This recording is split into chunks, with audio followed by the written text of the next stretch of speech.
magsasalita ngayon ay tinatawag ni Man na pinakamadulong na aking niya. Ay! Di ba? Okay. Inarap ko kayo ng pagtaram ko para dahil crying. Okay? Mas gusto ko magibi, inagi ko na lang sa pag-joke na. Pero padabaw ko siya, maski ako madulungan niyang aki. Ako, normal man sa pamilya, dahil man po bagaki perfectong pamilya, ang aking na babae, nakaka-argumento man ang sayo ang ina, kasi ang matarang bigyan nila kapasuway ang ina. Di ba? Okay. Ako yun, ako pinakamadulong niyang aki. Pero padabaon ko siya. Padabaon ko siya. Inimok mining na. Yay!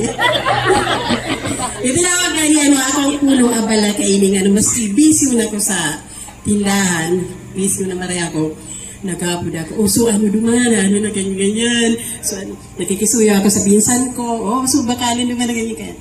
Anyway, ini yung okasyon na ini, nagpapasalamat kami kabusma, kami mga aki mo, na mas tingani kami nagpaparatao sa imo ki. Sabi mo nga ni kulog kibuot ka mo. Nagkakadangi ako sa indos, ako sa misyon. Yeah, diba? Pero gusto ming ining okasyon na ini na pinagkaloob sa iyo kang mahal na Diyos na makaabot ka sa 80 anyos. Dakulao na pasasalamat ni kaya mas tingani po, ang panahon nyo yan, pintarabang-tabangan meaning magturugan. Nagtoka-toka po kami, o ika sa ganito, iko sa ganito. So, naging ano man siguro, successful ining okasyon na ini. Dahil na nga ni sa aniyon po kamudigdi. Ang sa iya po, sa kuya pong mga kinakapatid, mga madihon mo, mga amiga, kaiba sa simbahan, si Tia Luling, maraming salamat po. Kahit na medyo malayo ka dito sa Bakakay, nakarating ka. Maraming salamat po. Purihin ang Panginoon, okay? God bless you, Tia Luling, sa pagbigay mo ng panahon.